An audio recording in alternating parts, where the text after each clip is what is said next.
നമസ്കാരം. ലോകത്ത് എല്ലാ കാലത്തും വാർത്തകളിൽ ഇടം പിടിക്കുന്ന ഒരു ക്ലബ്ബാണ് റയൽ മാഡ്രിഡ് എന്ന് പറയുന്നത്. അതിന് കാരണമുണ്ട്. കാരണം ലോകത്തെ ഏറ്റവും ഗ്ലാമറസായ ക്ലബ്ബ് അവരാണ്. ലോകത്തെ ഏറ്റവും സമ്പന്നരായ ക്ലബ്ബ് അവരാണ്. ലോകത്തെ ഒരുപക്ഷെ ഏറ്റവും ഹെറിറ്റേജുള്ള ക്ലബ്ബുകളിലൊന്നാണ്.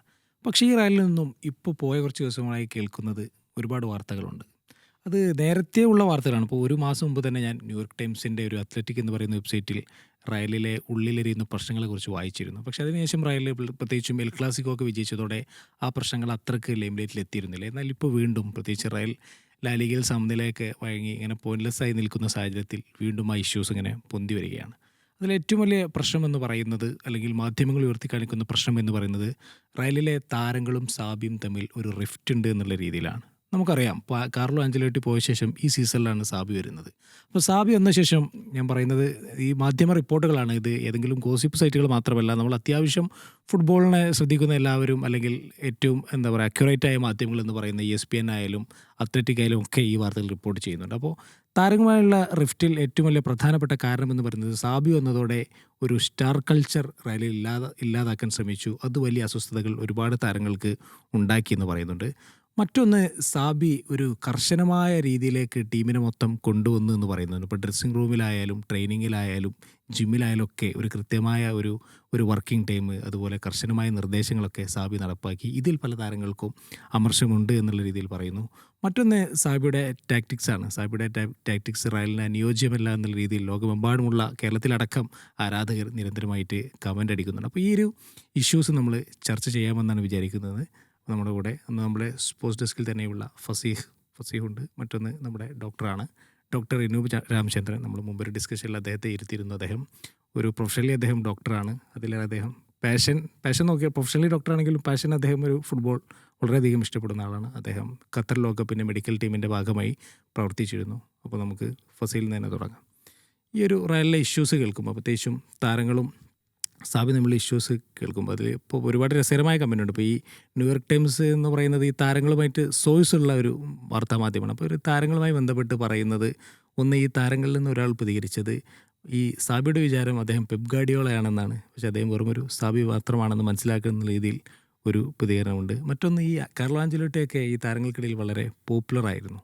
എന്നാൽ സാബി എപ്പോഴും ഒരു ബോസ് സ്റ്റൈലാണ് ഇടപെടുന്നത് എന്നുള്ളൊരു വിമർശനമുണ്ട്. കൂടാതെ ഓൾറെഡിയുള്ള ഈ വിനീഷ്യസിൻ്റെ കോൺട്രാക്റ്റുമായിട്ടൊക്കെ ബന്ധപ്പെട്ടിട്ടുള്ള ഇഷ്യൂസും നമുക്കറിയാം. എന്താണ് തോന്നുന്നത്? അതിപ്പം റയൽ നമ്മൾ പറഞ്ഞ പോലെ തന്നെ എപ്പോഴും ഒരു സ്റ്റാർ കൾച്ചർ മെയിൻറ്റെയിൻ ചെയ്യുന്ന ഒരു ക്ലബ്ബാണ്. ഇപ്പം മൗറീനോയുടെ കാലം മുതൽക്ക് ഇങ്ങോട്ടേക്ക് എടുക്കുമ്പം ഒരു പരിശീലകൻ എന്നും പ്രിയപ്പെട്ടൊരു താരം ഉണ്ടാവും. അയാളായിരിക്കും ആ ടീമിൻ്റെ ഒരു ഫേസ്. ഇപ്പം അൻസ്ലോട്ടി അറിയാൽ അത് വിനീഷ്യസ് ആയിരുന്നു. അതിന് മുമ്പ് സിദാൻ അത് റൊണാൾഡോ ആയിരുന്നു. മൗറീനോയുടെ കാലത്തും ഒക്കെ റൊണാൾഡോ ആ ഒരു മെയിൻറ്റെയിൻ ചെയ്ത് വരുന്നൊരു സിസ്റ്റമായിരുന്നു റയലിൽ. ആ ഒരു സിസ്റ്റത്തെ ബ്രേക്ക് ചെയ്യുക എന്നുള്ളതാണ് സാബി ഇവിടെ വന്നപ്പോൾ ആദ്യം ചെയ്തിട്ടുള്ളത്. ഒരു പ്ലെയറിനും ഒരു ഫേവറേറ്റിസം കൊടുക്കാതെ എല്ലാവർക്കും ഈക്വലായിട്ട് ഓപ്പർച്യൂണിറ്റി ഉണ്ട്. ആ ഓപ്പർച്യൂണിറ്റിക്ക് വേണ്ടിയിട്ട് അവർ തമ്മിൽ കോമ്പീറ്റ് ചെയ്യട്ടെ എന്നുള്ള രീതിയാണ്. അത് ഒരുപക്ഷെ പ്ലെയേഴ്സിൻ്റെ പേഴ്സണൽ ഈഗോയെ ബാധിക്കും.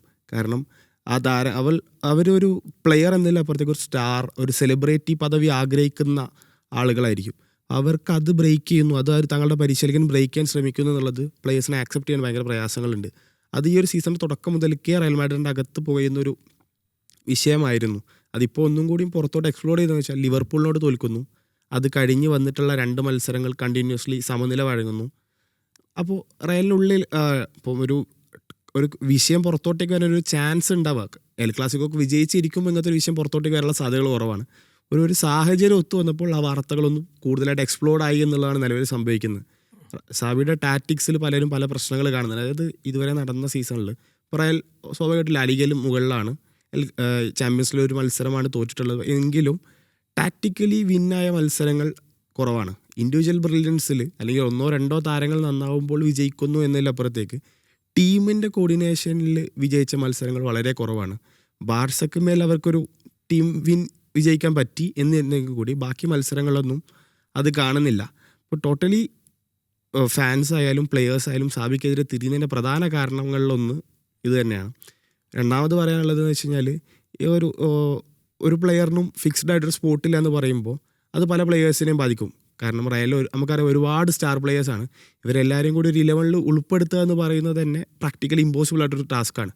ഈ ടാസ്കിനെ മറികടക്കാനാണ് സാബി റൊട്ടേഷൻ സിസ്റ്റം കൊണ്ടുവരുന്നത്. പക്ഷേ കഴിഞ്ഞ സീസണിൽ കളിച്ച 38 മത്സരങ്ങളും കളിക്കുന്ന പ്ലേയേഴ്സൊക്കെ ഈ സീസണിൽ 12 മത്സരം കഴിയുമ്പോൾ പലപ്പോഴും അവർക്കൊരു മാച്ച് ടൈം കാൽക്കുലേറ്റ് ചെയ്യുമ്പം ഒരു 3-4 മത്സരങ്ങൾ ഫുൾ ടൈം കളിച്ച സമയമേ അവർ പലരും ഇറങ്ങിയിട്ടുള്ളൂ. അതവർ അസ്വസ്ഥരാക്കുന്നു. മറ്റൊരു ക്ലബ്ബിലായിരുന്നുവെങ്കിൽ ഞാൻ ഇതിലേറെ കളിച്ചേനെ, മറ്റൊരു ക്ലബ്ബിലായിരുന്നെങ്കിൽ ഇതിലേറെ അവസരങ്ങൾ ലഭിച്ചേനെ എന്നുള്ളൊരു ടോക്കാണ് പ്രധാന പ്രശ്നം. അപ്പം താരങ്ങൾക്ക് ഡിമാൻഡ് ചെയ്യുന്ന കാര്യങ്ങൾ പരിശീലകനിൽ നിന്ന് ലഭിക്കുന്നില്ല, അല്ലെങ്കിൽ ഫാൻസ് ഡിമാൻഡ് ചെയ്യുന്നൊരു കാര്യം പരിശീലകനിൽ നിന്ന് ലഭിക്കുന്നില്ല എന്നുള്ളതാണ് റയലിൽ ഏറ്റവും പ്രധാന പ്രശ്നമായിട്ട് നിലവിൽ നിൽക്കുന്നത്. നമ്മൾ ഈ സാബി അലോൺസോ എന്ന് പറയുന്ന വ്യക്തിയെ നമ്മൾ പല രീതിയിൽ കണ്ടിട്ടുണ്ട്. ഒന്ന് അദ്ദേഹം പ്ലെയറായിട്ടാണ് നല്ലൊരു കാലത്ത് നമ്മൾ കണ്ടിട്ടുള്ളത്. ഇപ്പോൾ ലിവർപൂളിലുണ്ടായിരുന്നു, അതിനുശേഷം റയലിലെ ഉണ്ടായിരുന്നു, ബയേണിലുണ്ടായിരുന്നു, സ്പെയിനിൻ്റെ ഒരു സുവർണ്ണ തലമുറയിലൊക്കെ ഭാഗമായി അങ്ങനെ നമ്മൾ സാബിയെ കണ്ടിട്ടുണ്ട്. പിന്നീട് അദ്ദേഹത്തെ നമ്മൾ കാണുന്നത് ലെവർക്യൂസൻ പോലത്തെ ഒരു ക്ലബ്ബിൽ പോയിട്ടൊരു വലിയ വിജയം ഉണ്ടാക്കുന്നു. ഇപ്പോൾ നമ്മൾ കാണുന്നത് പക്ഷേ ലോകത്തെ ഏറ്റവും ഗ്ലാമറസ് ആയിട്ടുള്ള പരിശീലക പോസ്റ്റുകളിലൊന്നിലാണ് അദ്ദേഹം ഇരിക്കുന്നത്. മൊത്തത്തിൽ സാബിയെക്കുറിച്ചും അല്ലെങ്കിൽ റയലിനെ കുറിച്ചുമൊക്കെ നോക്കുമ്പോൾ എന്താണ് തോന്നുന്നത്? സാബി അലോൺസോ നമുക്കറിയാം കളിക്കുന്ന പ്ലേയിങ് കരിയറിൽ ഒരു പ്രോപ്പർ ഒരു മിഡ്ഫീൽഡ് പ്ലെയർ ആയിരുന്നു. അങ്ങനെയുള്ള ഒരു പ്ലെയർ ഒരു ഭാവിയിലൊരു കോച്ചായിട്ട് വരാനുള്ള സാധ്യത വളരെ കൂടുതലാണ്. നമുക്കിപ്പോൾ കാണാം ആ ഒരു തലമുറയിലുള്ള ആൾക്കാർ, പെപ് ഗാർഡിയോള ആണെങ്കിലും അതിനുശേഷം ഇപ്പം സാബി അലോൺസോ വന്നു, ആ ലൈനിൽ സിദാൻ വന്നു, ആ ലൈനിൽ അടുത്ത ആൾ നമ്മളെ സെസ് ഫാബ്രിഗാസ് ആണ്. സെസ് ഫാബ്രിഗാസ് ഇറ്റാലിയൻ ലീഗിൽ കോമോ പറഞ്ഞ ക്ലബിൻ്റെ മാനേജറായിട്ട് നല്ല ഒരു ഇത് ചെയ്തുകൊണ്ടിരിക്കുകയാണ്. അപ്പോൾ സാബി ആക്ച്വലി ആദ്യം എടുത്ത തീരുമാനം, സാബിക്ക് നേരത്തെ വലിയ ഓഫേഴ്സൊക്കെ വന്നിട്ടുണ്ടെങ്കിലും ആദ്യം ഒന്ന് എസ്റ്റാബ്ലിഷ് ആവുക എന്നുള്ളതാണ് അലോൺസോ എടുത്തൊരു തീരുമാനം. അത് ആക്ച്വലി വളരെ നല്ലൊരു തീരുമാനമായിരുന്നു. ബയർ ലെവർകൂസനിലേക്ക് പോയി അവർ ആക്ച്വലി സ്ട്രഗിൾ ചെയ്തുകൊണ്ടിരിക്കും. എനിക്കൊന്ന് ലീഗിൽ 18ാമതായിട്ട് ഇരിക്കുമ്പോഴാണ് സാബി അലോൺസോ അവിടെ കോച്ചായിട്ട് വരുന്നത്. അതിനുശേഷം ആക്ച്വലി അവർ ആ ഫസ്റ്റ് സീസണിൽ തന്നെ നല്ലൊരു പൊസിഷനിലെത്തിച്ചു. അടുത്ത സീസണിൽ ആ ലീഗ് മൊത്തം ഇൻവിൻസിബിളായിട്ട് കപ്പടിച്ചു, ട്രബിൾ അടിച്ചു. അപ്പോൾ അങ്ങനെയുള്ള ആ ഒരു ഇതിലാണ് സാബി അലോൺസോ തൻ്റെ ഒരു പേര് ബിൽഡ് ചെയ്തത്. അപ്പോൾ നമ്മൾക്കറിയാം ആ ബയർ ലെവർകൂസൻ്റെ ലെവൽ എന്താണെന്നുള്ളത് അറിയാം. ആ ഒരു ലെവലിൽ തന്നെ നല്ല രീതിയിൽ അവരെ കൊണ്ട് കളിപ്പിച്ചു. അടുത്ത ഡെസ്റ്റിനേഷൻ നമ്മൾ എക്സ്പെക്ട് ചെയ്യുന്ന ഒന്നുണ്ടായിരുന്ന റയൽ മാഡ്രിഡ്, പിന്നെ ഒന്ന് ലിവർപൂൾ. ഈ രണ്ട് ആണ് ഒരു സാബി അലോൺസോൻ്റെ ഒരു ഫൈനൽ ഡെസ്റ്റിനേഷൻ എന്നുള്ള രീതിയിൽ നമ്മൾ കേട്ടുകൊണ്ടിരുന്നത്. കാരണം ലിവർപൂളിൽ ഒരു ലെജൻഡാണ്, റയൽ മാഡ്രിഡിൽ ഒരു ലെജൻഡാണ്. അപ്പോൾ അൾട്ടിമേറ്റ്ലി അവിടെ എത്തുന്നുള്ളതായിരുന്നു നമ്മൾ എല്ലാവരും പ്രതീക്ഷിച്ചിരുന്നത്. അങ്ങനെയായിരുന്നു. ഈ ക്ലോപ്പ് പോകുന്ന സമയത്ത്, ക്ലോപ്പ് ലിവർപൂൾ വിടുന്ന സമയത്ത് ലിവർപൂളിൻ്റെ ഫസ്റ്റ് ചോയ്സ് എന്ന് പറയുന്നത് സാബി അലോൺസോ ആയിരുന്നു. പക്ഷേ സാബി അലോൺസോ ആ ഓഫർ നിരസിച്ചു. ബയർ ലെവർകൂസനിൽ ഒരു സീസൺ കൂടി നിൽക്കാൻ തീരുമാനിക്കുകയാണ് ചെയ്തത്. അപ്പോൾ നമുക്കറിയാം ലൈക്ക് അൾട്ടിമേറ്റ്ലി ലക്ഷ്യം റയൽ മാഡ്രിഡ് ആണെന്നുള്ളത്. ഏതൊരു പ്ലെയർ ആണെങ്കിലും ഏതൊരു കോച്ചാണെങ്കിലും അൾട്ടിമേറ്റ്ലി റയൽ മാഡ്രിഡ് എന്ന് പറയുന്നത് മോസ്റ്റ് ഗ്ലാമറസ് ക്ലബ്ബാണ്. അപ്പോൾ എല്ലാവരുടെയും ഒരു ലക്ഷ്യം അവിടെ എത്തുക എന്നുള്ളത് തന്നെയാണ്. പ്ലെയർ ആണെങ്കിലും കോച്ചാണെങ്കിലും റയൽ മാഡ്രിഡിൽ കളിക്കുക അല്ലെങ്കിൽ റയൽ മാഡ്രിഡിൻ്റെ കോച്ചായിട്ട് വരിക എന്ന് പറയുന്നത് അവരുടെ ഒരു ഡ്രീമാണ്. ആ ഒരു ഡ്രീം അച്ചീവ് ചെയ്യാൻ വേണ്ടിയിട്ട് സാബി അലോൺസോ നല്ല രീതിയിൽ വർക്ക് ചെയ്തിട്ടുണ്ട്. ആ ഡ്രീം അച്ചീവ് ചെയ്യുകയും ചെയ്തു. പിന്നെ ഈ പ്ലേയിങ് കരിയറിൽ നോക്കുമ്പോൾ തന്നെ ടോപ്പ് മാനേജേഴ്സിൻ്റെ കൂടെ വർക്ക് ചെയ്തിട്ടുള്ള എക്സ്പീരിയൻസും കൂടി അലോൺസോക്ക് ഉണ്ട്. ഇപ്പം മൊറീഞ്ഞോ ഉണ്ട്, ആൻസലോട്ടി ഉണ്ട്, പിന്നെ ബയേണിൽ പെപ്പിൻ്റെ കൂടെ ഉണ്ടായിരുന്നു. അപ്പോൾ അങ്ങനെ എല്ലാ ഇപ്പം മൊറീഞ്ഞോയും പെപ്പും ലൈക്ക് എക്സ്ട്രീംലി ഡിഫറൻറ്റ് പ്ലേയിങ് സ്റ്റൈലുള്ള കോച്ചസാണ്. ഒരാൾ കുറച്ചൊരു പ്രാഗ്മാറ്റിക് കോച്ചാണ് മൊറീഞ്ഞോ ആണെങ്കിൽ, അതേസമയം പെപ്പ് ഒരു പൊസിഷൻ ബേസ്ഡ് ഫ്ലൂയിഡ് ഫുട്ബോൾ കളിക്കുന്ന ആൾക്കാരാണ്. ആൻസലോട്ടി ആണെന്നുണ്ടെങ്കിൽ എന്താ പറയുക, ഇതിൻ്റെ രണ്ടിൻ്റെ ഇടയിലുള്ള ഒരാളാണ്. കൂടുതലൊരു പ്ലെയർ റിലേഷനൊക്കെ നല്ല രീതിയിൽ കൊണ്ടുപോയിരുന്ന ഒരാളാണ്. അപ്പോൾ ഇങ്ങനെ ഒരു ഡിഫറൻറ്റ് ക്ലാസ് ഓഫ് മാനേജേഴ്സിൻ്റെ കൂടെ വർക്ക് ചെയ്തിട്ട് ആ ഒരു എക്സ്പീരിയൻസ് ഉള്ള ഒരാളാണ്. ഇതിൻ്റെയൊക്കെ ഒരു മിക്സ്ചർ ഓഫ് ഇത് കൊണ്ടുവരാൻ പറ്റുന്ന ഒരാളാണ് സാബി അലോൺസോ. അങ്ങനെ നോക്കുമ്പോൾ ആ സമയത്ത് മോസ്റ്റ് ഇൻ ഡിമാൻഡ് മാനേജറും കൂടിയായിരുന്നു. എല്ലാ ടോപ്പ് അവൈലബിൾ ആയിട്ടുള്ള ഏറ്റവും മോസ്റ്റ് ഇൻ ഡിമാൻഡ് മാനേജറും കൂടിയായിരുന്നു. അപ്പോൾ റയൽ മാഡ്രിഡിനെ സംബന്ധിച്ചിടത്തോളം ഒരു ചേഞ്ച് ആവശ്യമായിരുന്നു. കാരണം കാർലോ ഓൾമോസ്റ്റ് ആ ഒരു ഏജിലേക്ക് പോവുകയാണ്. അതിന് മുമ്പത്തെ സീസണിൽ ഇവർ ചാമ്പ്യൻസ് ലീഗ് വിൻ ചെയ്തിരുന്നെങ്കിലും പെർഫോമൻസ് ആക്ച്വലി മൊത്തത്തിൽ നോക്കുകയാണെന്നുണ്ടെങ്കിൽ ഫാൻസ് അത്ര ഹാപ്പി ആയിരുന്നൊരു പെർഫോമൻസ് അല്ല. ഇപ്പോൾ സിറ്റിൻ്റെ കൂടെയൊക്കെ കളിയാണെങ്കിലും അവർ ജയിച്ചിട്ടുണ്ടെങ്കിൽ കൂടി എന്താ പറയുക, സിറ്റി ഡൊമിനേറ്റ് ചെയ്ത് കളിക്കുന്ന കളിയാണ്. അതിൽ അവസാനം ഒരു ഗോളടിച്ച് ജയിക്കുന്ന രീതിയിലായിരുന്നു. ആ ചാമ്പ്യൻസ് ലീഗ് വിൻ ചെയ്ത സീസണിലടക്കം കളികൾ ജയിക്കുന്നുണ്ടെങ്കിലും ടീമിൻ്റെ പെർഫോമൻസിൻ്റെ കാര്യത്തിൽ മൊത്തത്തിലൊരു നെഗറ്റീവ് അഭിപ്രായം ഉണ്ടായിരുന്നു. പക്ഷേ ആ ഒരു ചാമ്പ്യൻസ് ലീഗ് ഒക്കെ അടിക്കുമ്പോൾ അത് ഓട്ടോമാറ്റിക്കലി അത് കുറയും. പക്ഷേ അടുത്ത സീസണിലേക്ക് വരുന്ന സമയത്ത് നമ്മൾ കാണുന്നത് കളികൾ തോക്കുന്നു, പ്രത്യേകിച്ച് എൽ ക്ലാസിക്കോ ഒക്കെ വലിയ മാർജിനിൽ തോക്കുന്നു, ടൈറ്റിൽസ് ഒന്നും ഇല്ല. അപ്പോൾ അങ്ങനെയുള്ളപ്പോൾ മൊത്തത്തിലൊരു നെഗറ്റീവ് ഫീലിംഗ് ആയിരുന്നു. അപ്പോൾ ആ ഒരു സമയം എന്ന് പറഞ്ഞാൽ ഒരു മാനേജറിയൽ ചേഞ്ചിന് ഏറ്റവും ആപ്റ്റായിട്ടുള്ള ടൈമായിരുന്നു. അങ്ങനെ Carlo Ancelotti was replace by Alonso. അത് റയൽ മാഡ്രിഡിനെ സംബന്ധിച്ചിടത്തോളം അത് ഒരു ഒബ്വിയസ് ആയിട്ടുള്ള ചോയ്സ് ആയിരുന്നു. അതിൽ അലോൺസോക്ക് ആണെങ്കിലും റയൽ മാഡ്രിഡിനാണെങ്കിലും രണ്ടുപേർക്കും ഒരു വിൻ വിൻ സിറ്റുവേഷൻ ആയിരുന്നു. അലോൺസോക്ക് റയലിലേക്ക് വരിക, അതുപോലെ തന്നെ റയൽ മാഡ്രിഡിനെ സംബന്ധിച്ചിടത്തോളം അൻസലോട്ടിനെ മാറ്റണം. അതിന് ഏറ്റവും നല്ല ഓപ്ഷൻ എന്ന് പറയുന്നത് അവൈലബിൾ ആയിട്ടുള്ള ഓപ്ഷൻ അലോൺസോ തന്നെയായിരുന്നു. ഒരു ക്ലബ്ബിലെ ഒരു ലെജൻഡാണ്. നല്ലൊരു ബയർ ലെവർകൂസനിൽ നല്ലൊരു പ്രൊഫൈൽ ഉണ്ടാക്കി വെച്ചിട്ടുണ്ട്. നല്ല അട്രാക്റ്റീവ് ഫുട്ബോൾ കളിക്കുന്ന ആളാണ്. അതേസമയം കളി ജയിക്കുകയും കൂടി ചെയ്യുന്ന ആളാണ്. അപ്പോൾ അങ്ങനെ എല്ലാം കൂടി ഒരു നല്ലൊരു കോമ്പിനേഷൻ ആയിരുന്നു റയൽ മാഡ്രിഡ് പ്ലസ് അലോൺസോ എന്നുള്ളത് ആ സമയത്ത്, അലോൺസോ വരുന്ന സമയത്ത്. നമ്മൾ എനിക്ക് ഈ റയലിൻ്റെ ഈ വാർത്തകൾ കേൾക്കുമ്പോൾ ഈ സ്റ്റാർ കൾച്ചർ ഇല്ലാതാക്കുക, ടീമിൽ ഇങ്ങനെ പുറത്തേക്കില്ലെങ്കിലും റിഫ്റ്റ് ഉണ്ട് എന്നുള്ള രീതിയിലുള്ള വാർത്തകൾ, അതുപോലെ ഒരു പ്രോപ്പർ 11 ഇല്ല, നിരന്തരം ഈ ടെസ്റ്റിംഗ് ആണ് നടക്കുന്നത്. ഇതൊക്കെ നമുക്ക് ഈ ഇന്ത്യൻ ക്രിക്കറ്റ് ടീമിൽ ഗംഭീറിനെ കുറിച്ച് പറയുന്ന ഒരു വിമർശനങ്ങളുടെ ലിസ്റ്റ് ഉണ്ട്. ഏതാണ്ട് ഇതേ സമാനമാണ് സ്റ്റാർ കൾച്ചറിൽ. നമ്മൾ ശ്രദ്ധിച്ചാൽ മനസ്സിലാവും. പ്രത്യേകിച്ച് ഒരു 11 ഇല്ല. അപ്പോൾ ടെസ്റ്റിലൊക്കെ കാണുന്ന അതാണ്. അപ്പോൾ ഈ റയലിൻ്റെ ഈ സീസണിലെ മത്സരം നോക്കുമ്പോൾ ഇപ്പോൾ ഏറ്റവും തിളങ്ങിയ താരങ്ങൾ ഒരുപക്ഷെ എംബാപ്പെ തന്നെ ആയിരിക്കും. ഗ്യൂളർ തിളങ്ങി. എന്നുള്ള സമയം ഒരുപാട് പേര് സൈഡ് ലൈൻ ചെയ്യപ്പെട്ട പോലെ നിൽക്കുന്നുണ്ട്. പ്രത്യേകിച്ച് പുതിയ ട്രാൻസ്ഫറുകളടക്കം കൃത്യമായിട്ട് ഉപയോഗപ്പെടുത്തിയില്ല എന്നുള്ളൊരു വിമർശനം പോലെയുണ്ട്. എന്താണ് ഫസീൻ, എന്താണെന്ന് തോന്നുന്നു? ഇപ്പോൾ നമുക്കറിയാം സാവിയുടെ സിസ്റ്റം അങ്ങനെ തന്നെയാണ്. അതായത് ആര് തിളങ്ങുന്നോ അവർക്ക് അവസരം, തിളങ്ങാത്തവരെ മാറ്റി പരീക്ഷിക്കുക എന്നുള്ളത്. അപ്പോൾ വിനീഷ്യസിനെ പോലത്തെ താരത്തെ പോലും കഴിഞ്ഞ വർഷങ്ങളിൽ എന്താണോ വിനീഷ്യസ്, ആ വിനീഷ്യസിനെ പോലും പ്രോപ്പറായിട്ട് 11 ഉൾപ്പെടുത്താതെ പലപ്പോഴും അവിടെ റോഡ്രിഗോ കളിക്കുന്നു. അങ്ങനെ ഒരു റൊട്ടേഷണൽ സിസ്റ്റത്തിൽ ടീമിനെ ബിൽഡ് ചെയ്യുക എന്നുള്ളതാണ് സാവി ചെയ്യുന്നത്. ഇപ്പം മസ്തൻഡാനോ തുടക്കത്തിൽ കുറച്ച് മത്സരങ്ങളിൽ അവസരം കൊടുക്കുകയും ആൾ തിളങ്ങുകയും ചെയ്തു. പിന്നീട് ആളെ മാറ്റി വന്നു. ഇപ്പോൾ പരിക്കിലാണ്. അപ്പോൾ അത് ഈ പുതിയ വരുന്ന താരങ്ങളും ഇതിലേക്ക് അഡാപ്റ്റ് ചെയ്യാൻ പ്രയാസങ്ങളുണ്ട്. കാരണം അവർ റയലിലേക്ക് വരുന്നതെന്ന് പറയുമ്പോൾ അവരാഗ്രഹിക്കുന്നത് ആ ജേഴ്സിയിൽ കളിക്കുന്നു, ഗോളുകൾ അടിക്കാൻ പറ്റുന്നു, അസിസ്റ്റുകൾ ചെയ്യുന്നു, ഞാനും ഒരു സോ കോൾഡ് സെലിബ്രിറ്റി സ്റ്റാറിലേക്ക് ഉയരണം എന്നുള്ളൊരു ആഗ്രഹത്തിലാണ് എത്തുന്നത്. ഈ താരങ്ങളെ പോലും ഉപയോഗിക്കാൻ പറ്റുന്നില്ല. അപ്പോൾ പക്ഷെ നമുക്കറിയാം റയൽ ഈ സീസണിൽ മത്സരങ്ങൾ വിജയിക്കുന്നുണ്ട്. പക്ഷെ അത് ഫാൻസ് ആഗ്രഹിക്കുന്നൊരു വിജയമല്ല. ഇത്രയും സ്റ്റാർ പ്ലെയേഴ്സ് ഉള്ളൊരു റയൽ മാഡ്രിഡ് പ്ലെയേഴ്സ് അല്ലെങ്കിൽ ഫാൻസ് ആഗ്രഹിക്കുന്നത് ഒരു കംപ്ലീറ്റ് ഡോമിനൻ്റ് ആയിട്ട് മത്സരം വിജയിക്കുക എന്നുള്ളതാണ്. പക്ഷെ പലപ്പോഴും അത് ചെറിയ ക്ലബ്ബുകളോട് പോലും നേരിയ 1 ഗോളിൻ്റെ മാർജിൻ, 2 ഗോളിൻ്റെ മാർജിനിലൊക്കെ വിജയിക്കുമ്പോൾ സെറ്റ് പീസുകളാണ്. അതും ആരാധകർക്ക് ഭയങ്കര നിരാശയാണ്. കാരണം അവരാഗ്രഹിക്കുന്ന അൾട്ടിമേറ്റ്ലി ഫുട്ബോളിൽ വിജയിക്കുക എന്നുള്ളതാണ് ഇമ്പോർട്ടൻ്റ് എങ്കിലും ഫാൻസ് ആഗ്രഹിക്കുന്നത് ഒരു ഗോൾ ഫ്ലഡഡ് മാച്ചാണ്. കൂടുതൽ ഗോളുകൾ അടിക്കണം, പല താരങ്ങൾ ഗോൾ അടിക്കണം, അതിൽ ആളുകൾക്ക് ആഘോഷിക്കാനുള്ള എലമെൻറ്റുകൾ വേണം. അങ്ങനെയാണ് ഈ സീസണിൽ. പക്ഷേ എടുത്തു നോക്കുമ്പം പൂർണ്ണമായിട്ടും ഫാൻസിന് നിരാശയാണ് പല മത്സരങ്ങളും. ഏറ്റവും എടുത്തു പറയേണ്ടത് ലാലിഗ, എൽ ക്ലാസിക്കോ ഒഴികെ ബാക്കി മാച്ചസിലൊന്നും ആരാധകരെ തൃപ്തിപ്പെടുത്തുന്ന എലമെൻറ്റ്സ് കുറവായിരുന്നു. എൽ ക്ലാസിക്കോയിൽ ബാർസയ്ക്ക് മേലെ അതൊരു നേരിയ വിജയമാണെങ്കിൽ കൂടി ഫാൻസ് ആഘോഷിക്കും. പക്ഷേ ബാക്കി മത്സരങ്ങളൊന്നും അത് എടുത്തു കാണുന്നില്ല. ഈ ഒരു സീസണിൽ കാര്യമായ വിജയങ്ങളൊന്നുമില്ലാത്ത ലിവർപൂളിനോട് പോലും തോറ്റ് ആ ഒരു മത്സരം കാണുമ്പോൾ റയൽ ചിത്രത്തിലേ ഇല്ല. മത്സരത്തിൽ എവിടെയും റയലിൻ്റെ ഒരു എലമെൻറ്റ് കാണിക്കാൻ, അല്ല അത്രയും താരങ്ങളുള്ള മത്സരത്തിൽ ഒരു ഇമ്പാക്റ്റ് ഉണ്ടാക്കുന്ന ഒരു സർട്ടൈൻ പോയിന്റ് പോലും റയലിന് കാണിക്കാനില്ലായിരുന്നു.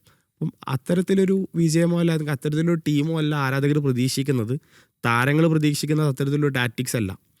അപ്പം സാവിയുടെ ടാറ്റിക്സ് പലപ്പോഴും നമുക്ക് പറയാം ലെവർകൂസനിൽ നടപ്പാക്കുമ്പോൾ അത് നമുക്ക് പറയാം അതൊരു ബുണ്ടസ് ലീഗയാണ്. അവിടെ ബയൺ പോലത്തെ അല്ലെങ്കിൽ ബോറൂസിയ പോലത്തെ 1-2 ക്ലബ്ബുകളാണ് നമുക്കൊരു എതിരായിട്ട് വരുന്നത്. പക്ഷേ ലാ ലീഗയിലേക്ക് വരുമ്പോൾ കുറച്ചുകൂടി കോമ്പറ്റീവാണ്. ബാർസ, അത്ലറ്റിക്കോ വരും. പല മീഡിയോക്കർ ക്ലബ്ബുകളാണെങ്കിലും ഒരു കോമ്പറ്റീഷൻ കൊടുക്കുന്ന സ്റ്റേജാണ്. ആ ടീമുകളെ പോലും ഔട്ട് പേസ് ചെയ്യാനുള്ള ടാറ്റിക്സിലേക്ക് മാറുന്നില്ല സാബിയുടെ കയ്യിലുള്ള ടാറ്റിക്സ് എന്ന് പറയുന്നത് നമുക്ക് ആകെ അറിയുന്നത് റൊട്ടേഷൻ സിസ്റ്റമാണ്. പ്ലെയേഴ്സിനെ പലരെയും മാറ്റി പരീക്ഷിക്കുക. അപ്പം എതിരാളികൾക്ക് അറിയില്ല ആരാണ് 11 വരാൻ സാധ്യതയുള്ളത് അല്ലെങ്കിൽ ആരായിരിക്കും വരിക. അതിനനുസരിച്ച് എതിർ ടീമിന് ഒരുങ്ങാനുള്ള സമയം കിട്ടുന്നില്ല എന്നുള്ളത് മാത്രമാണ് സാബിക്ക് സീസണിൽ കാണാൻ പറ്റുന്നത്. രസകരമായ സംബന്ധിച്ചാൽ നമ്മൾ ഈ റയലിൻ്റെ 11 കുറിച്ച് നമ്മൾ പറയാറുള്ളത് അവരെ 11 എല്ലാ കാലത്തും ലീക്കാവുന്നുള്ളൊരു ആരോപണമുണ്ട്. ഇപ്പോൾ മുമ്പൊക്കെ എൽ ക്ലാസിക്കോക്ക് മുമ്പായിട്ടൊക്കെ അങ്ങനെ അനുഭവങ്ങൾ ഉണ്ടായിട്ടുണ്ട്. ഇപ്പോൾ മൗറീഞ്ഞോ ഒക്കെ ടീമങ്ങളോട് പലതവണ ഷൗട്ട് ചെയ്തിട്ടുണ്ട്. ഇപ്പോൾ ഒരു എൽ ക്ലാസിക്കോക്ക് മുമ്പായിട്ട് സാമിയക്കെതിരെയുടെ പൊസിഷൻ മാറ്റുന്നത് വളരെ സീക്രട്ടായിട്ട് റയൽ വെച്ചിരുന്നെങ്കിലും പിന്നീട് ആ ന്യൂസ് ലീക്ക് ആവുകയും പിന്നെ അവസാനം മൗറീഞ്ഞോ ഒരു അന്വേഷണം നടത്തുക, ലാസ്റ്റ് കസിയസ് ആണ് അതിൽ പ്രതി എന്നൊക്കെ ഉണ്ടായിരുന്നു. സാബി എന്നതിന് ശേഷവും അങ്ങനെ ഒരു പരീക്ഷണം നടത്തിയിട്ടുണ്ടെന്നാണ് നമ്മൾ ഇൻ്റർനാഷണൽ മീഡിയാസിൽ കാണുന്നത്. ഇപ്പോൾ ക്ലബ് ലോകകപ്പിൻ്റെ സമയത്ത് സൗദി അൽ ഹിലാലുമായിട്ടാണ് തോന്നുന്നു ഒരു മത്സരം നടക്കുന്നതിന് മുമ്പായിട്ട് സാബി അങ്ങനെ ഒരു ടെസ്റ്റിംഗ് നടത്തി. ലൈനപ്പ് കുറച്ച് നേരത്തെ പ്രഖ്യാപിച്ചു. പക്ഷേ അതും അന്ന് ലീക്കാവുന്ന സാഹചര്യം ഉണ്ടായി. അതിനുശേഷമാണ് സാബി 11 ഏറ്റവും അവസാനമാണ് ഇപ്പോൾ റയലിൻ്റെ 11 2 മണിക്കൂർ മുമ്പ് അങ്ങോട്ട് പുറത്ത് വരാറുള്ളൂ. ഡ്രസ്സിംഗ് റൂമിൽ നിയന്ത്രണം, അങ്ങനെ ഒരുപാട് മാറ്റങ്ങളും കൂടി ചേർത്ത് വെക്കേണ്ടതെന്ന് തോന്നുന്നു. അതിൽ നമ്മൾ ഈ കിലിയൻ എംബാപ്പയെക്കുറിച്ച് പ്രത്യേകം ചർച്ച ചെയ്യേണ്ടതെന്ന് തോന്നുന്നു. ഇപ്പോൾ സാബി വന്നതിന് ശേഷം ഒരുപക്ഷെ ഏറ്റവും തിളങ്ങുന്ന ആൾ എംബാപ്പെ ആയിരിക്കും. പോയ സീസണിൽ എംബാപ്പ ആക്ച്വലി തുടക്കത്തിൽ കുറച്ച് ഡിപ്പായിരുന്നെങ്കിലും പിന്നീട് കളിച്ചിരുന്നു. പക്ഷേ റയലിൻ്റെ തോൽവി ഇപ്പോൾ എൽ ക്ലാസിക്കോയിലൊക്കെ എംബാപ്പ ഹാട്രിക് അടിച്ചിട്ടും തോൽക്കുന്ന സാഹചര്യം ഉണ്ട്. പക്ഷേ ഈ സീസണിൽ എന്താ പറയുക ഉഗ്രൻ ഇതാണ്. ഇപ്പോൾ ഇന്നലെ ഡബിൾ ഹാട്രിക് ആണ് നേരിട്ടുള്ളത്. എംബാപ്പെ എന്നുള്ളൊരു പ്ലെയർ നമ്മൾ നോക്കുമ്പോൾ എന്തൊക്കെയാണ് ഇപ്പോൾ നേരിട്ട് എനിക്ക് തോന്നുന്നത് വേൾഡ് കപ്പിലടക്കം കളി കണ്ടിട്ടുണ്ടാവും തോന്നുന്നു. എങ്ങനെ എംബാപ്പയുടെ താരം ഒരു പ്രോപ്പർ സ്ട്രൈക്കർ അല്ലെങ്കിൽ ഒരു മോഡേൺ ഫുട്ബോളർ എങ്ങനെയാണ് എംബാപ്പെ എങ്ങനെയാണ് കാണുന്നത്?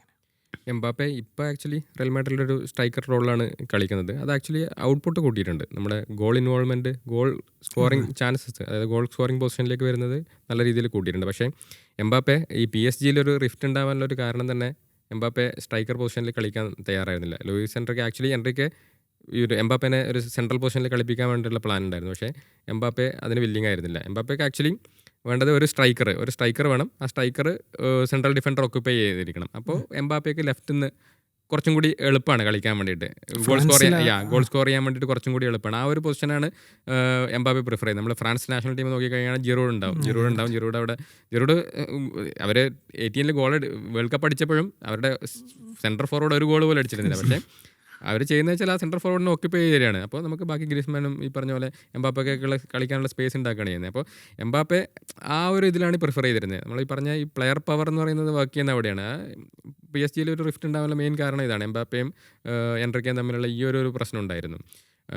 അതേസമയം നമ്മൾ അടുത്ത് എംബാപ്പെ അവിടുന്ന് പോയതിന് ശേഷം ആക്ച്വലി ടീം PSG നല്ല രീതിയിൽ ഇമ്പ്രൂവ് ചെയ്തിട്ടുണ്ട്. ഡംബേലെ ആക്ച്വലി വിങ്ങറായിട്ടുള്ള ഡംബേലിനെ സെൻട്രൽ പൊസിഷനിലേക്ക് കൊണ്ടുവന്നു.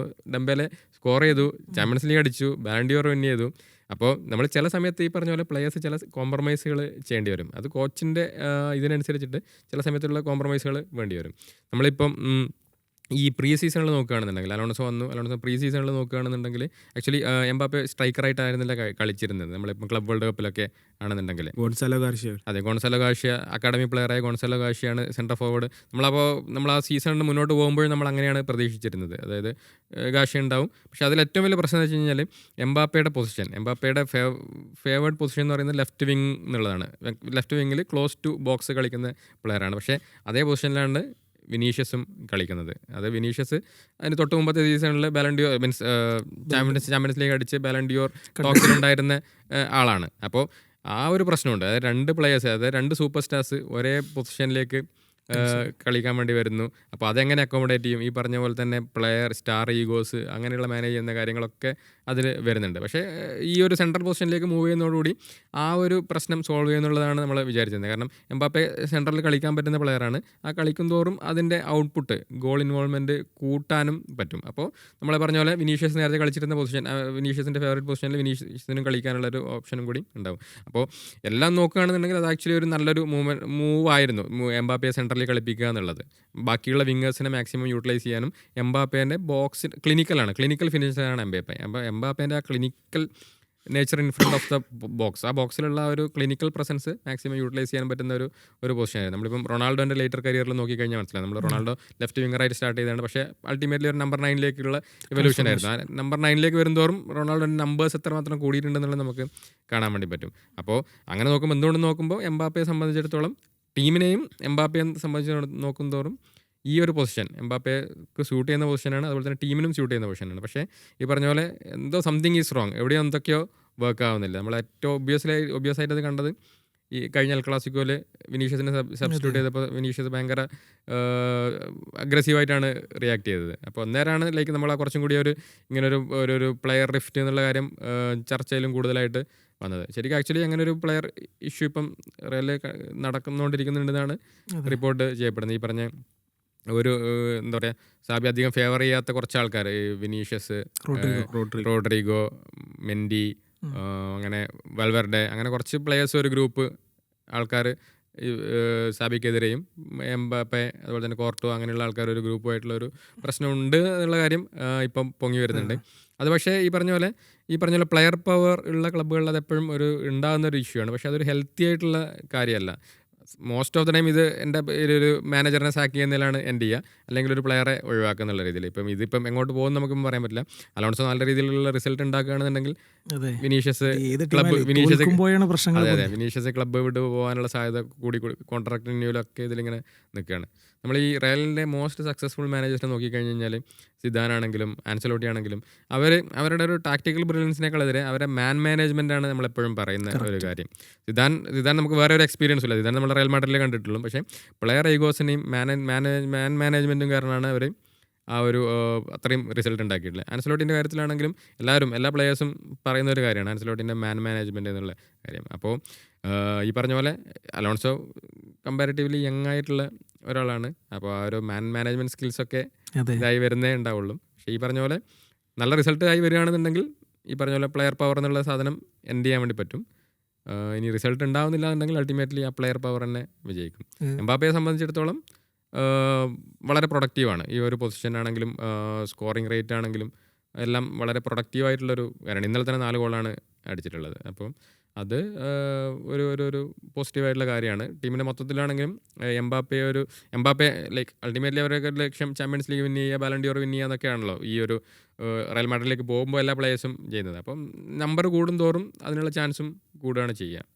അത് ശരിയാണ്. ഈ പറഞ്ഞ പോലെ ഈ റയലൊരു എന്താ പറയുക, ഒരു കൊച്ചിൻ്റെ ടീമായി ഇപ്പോൾ പെപ് ഗാർഡിയോളയുടെ ബാഴ്സലോണ എന്നൊക്കെ പറയുന്ന പോലെയല്ല. അപ്പോൾ മൊറീഞ്ഞോയുടെ റയലാണെങ്കിൽ പോലും അതിലൊക്കെ ഒരു ടാക്ടിക്സ് ഇല്ല എന്നല്ല ഞാൻ പറയുന്നത്. അതൊക്കെ ഒരു താരങ്ങൾ അല്ലെങ്കിൽ ഗലാറ്റിക്കോസ് ഒരു ക്ലബ്ബ് ഐഡൻറ്റിറ്റിയാണ്. ഒരു മാനേജറൊക്കെ അതിൻ്റെതായ വരുള്ളൂ. ക്ലബ്ബ് ഐഡൻറ്റിറ്റിയാണ് ഫസ്റ്റ്. അപ്പോൾ എനിക്ക് തോന്നുന്നു ഈ അലോൺസോ അതിലൊക്കെ മാറ്റാൻ കൂടി ശ്രമിക്കുമ്പോൾ പുതിയൊരു ഫിലോസഫി അല്ലെങ്കിൽ അങ്ങനെ അടിച്ചേൽപ്പിക്കുന്നതുകൊണ്ടുള്ള പ്രശ്നമാണെന്ന് തോന്നുന്നു. ഇതിൽ ഇതും കൂടി പറഞ്ഞ അവസാനം തോന്നുന്നു. ഈ സാബി വന്നതിന് ശേഷം ഇപ്പോൾ നമ്മൾ നേരത്തെ പറഞ്ഞു വിനീഷ്യസ്, റോഡ്രിഗോ പോലുള്ള റയലിൻ്റെ പോയ കുറച്ച് സീസണുകളിലെ താരങ്ങൾ സൈഡ് ലൈനായി പോകുന്ന പോലും പിന്നെ ഒരുപാട് പുതിയ പേരുകൾ വന്നിട്ടുണ്ട്. ഇപ്പോൾ ഗ്യുള്ളർ ഏറ്റവും നന്നായി കളിച്ചത് സാബി വന്നതിന് ശേഷമാണ്. അങ്ങനെ വേറെയും പേരുകളുണ്ട്. എംബാപ്പെ എന്നുള്ളതാണ്. എന്താണ് മൊത്തത്തിൽ പറഞ്ഞിട്ട് അവസാനിപ്പിക്കാൻ തോന്നുന്നു? നമുക്കറിയാം ഇപ്പോൾ സാബി പല പരിശീലകരുടെ അണ്ടറിൽ, അതും പ്രധാനപ്പെട്ട പല പേരുകളുടെ അണ്ടറിൽ കളിച്ച് പരിചയ സമ്പന്നനായിട്ട് വരുന്ന ഒരു വ്യക്തിയാണ്. അപ്പോൾ ആൾക്ക് സ്വാഭാവികമായിട്ട് ആളൊരു മിഡ്ഫീൽഡർ കൂടി ആയതുകൊണ്ട് കളി കൺട്രോൾ ചെയ്യുന്നത് മിഡ്ഫീൽഡാണ് എന്നുള്ളൊരു കൃത്യമായ ബോധ്യത്തിലാണ് ആൾ ടീമിനെ എപ്പോഴും ഇറക്കുന്നത്. അതുകൊണ്ട് തന്നെ അർദ ഗുള്ളറിൻ്റെ പൊസിഷൻ എങ്ങനെ പൊസിഷൻ ചെയ്യണം എന്ന് കൃത്യമായിട്ട് അറിയാം. അൻസെലോട്ടി കീഴിൽ പലപ്പോഴും ഗുള്ളർ ഒരു റൈറ്റ് വിങ്ങർ പൊസിഷനിലേക്ക് അതും ഒരു സബ്സ്റ്റിറ്റ്യൂട്ട് ഓപ്ഷനായിട്ട് പരിഗണിക്കപ്പെടുമ്പോൾ ഗുള്ളറിന് വേണ്ട ഒരു എം ഓഫ് പൊസിഷൻ കൊടുക്കുക, അല്ലെങ്കിൽ റൈറ്റ് മിഡ്ഫീൽഡർ പൊസിഷൻ കൊടുക്കുക, ആവശ്യമുള്ള സാഹചര്യങ്ങളിൽ മാത്രം റൈറ്റ് വിങ്ങറിലേക്ക് മാറ്റുക എന്നുള്ള രീതിയിലേക്കാണ് സാബി നടത്തുന്നത്. അപ്പോൾ സാബിയുടെ ഒരു മെൻറ്റാലിറ്റി അതാണ്. അതായത് ആൾക്ക് സൂട്ടാവുന്ന അല്ലെങ്കിൽ പ്ലെയറിന് കൂടി സൂട്ടാവുന്ന രീതിയിലേക്ക് തൻ്റെ ടാക്ടിക്സിനെ ഒന്ന് മെരുക്കിയെടുക്കുക എന്നുള്ളതാണ്. ഇപ്പം എംബാപ്പെ നല്ലൊരു ഫിനിഷറാണെന്നുള്ളത് എല്ലാവർക്കും അറിയാം. അയാളുടെ പേസ് ഏറ്റവും കൂടുതൽ യൂട്ടിലൈസ് ചെയ്യാൻ പറ്റിയ ഒരു സ്ട്രൈക്കർ റോളിലാണെന്നുള്ളതും അറിയാം. ഇത് രണ്ടും കൂടി ക്ലബ്ബ് ചെയ്തുകൊണ്ടാണ് ആളെ കൺവിൻസ് ചെയ്യുക. ആൾക്ക് എപ്പോഴും ലെഫ്റ്റ് ഓറിയൻറ്റഡ് ഒരു പ്ലേ ആണെങ്കിലും ആളെ കൺവിൻസ് ചെയ്ത് സ്ട്രൈക്കറാക്കി പറ്റും. ഇപ്പോൾ ഇന്നലത്തെ മത്സരം എടുത്ത് നോക്കി കഴിഞ്ഞാൽ 4 ഗോളുകളിൽ ആദ്യത്തെ ഒരു 3 ഗോളുകൾ എന്ന് പറഞ്ഞാൽ കറക്റ്റ് എംബാപ്പയുടെ റണ്ണ് അറിഞ്ഞുകൊണ്ടുള്ള ബോളുകൾ വരുന്നു. ആ ബോളുകൾ അറിഞ്ഞുകൊണ്ട് എംബാപ്പെ റണ്ണ് ചെയ്യുന്നു, ഫിനിഷ് ചെയ്യുന്നുള്ള രീതിയാണ്. അപ്പം എംബാപ്പെ പോലത്തെ പ്ലെയേഴ്സിനൊക്കെ കൃത്യമായി കൺവിൻസ് ചെയ്യാൻ സാബിനെ കൊണ്ട് പറ്റുന്നുണ്ട്. ഈ കൺവിൻസിങ് വർക്കൗട്ട് ആവാത്ത താരങ്ങളാണ് ഈ ഒരു റിഫ്റ്റ് ക്രിയേറ്റ് ചെയ്യുന്നതും സൈഡ് ലൈനിൽ പെടുന്നത്. അതും പ്രധാനമായിട്ട് കഴിഞ്ഞ വർഷങ്ങൾ അവസരം കിട്ടിക്കൊണ്ടിരുന്ന താരങ്ങളാണ്. അവർക്ക് സ്വാഭാവികമായിട്ടും മാച്ച് ടൈം വേണം എന്നുള്ളൊരു കാര്യമുണ്ട്. അപ്പോൾ അതിലാണ് ഈ ഒരു പ്രശ്നങ്ങളെല്ലാം നിലനിൽക്കുന്നത്. ഒരു കംപ്ലീറ്റ് ന്യൂ റയൽ മാഡ്രിഡിനെ ബിൽഡ് ചെയ്യുക എന്നുള്ള സാബിയുടെ തീരുമാനം വളരെ പെട്ടെന്ന് ഇംപ്ലിമെൻറ്റ് ചെയ്യാൻ നോക്കുന്നതിൻ്റെ പ്രശ്നങ്ങളാണ് ഈ കാണുന്ന മൊത്തത്തിൽ. അതെ, ഏതായാലും നമുക്ക് ഈ ഡിസ്കഷൻ ഇവിടെ നിർത്താം.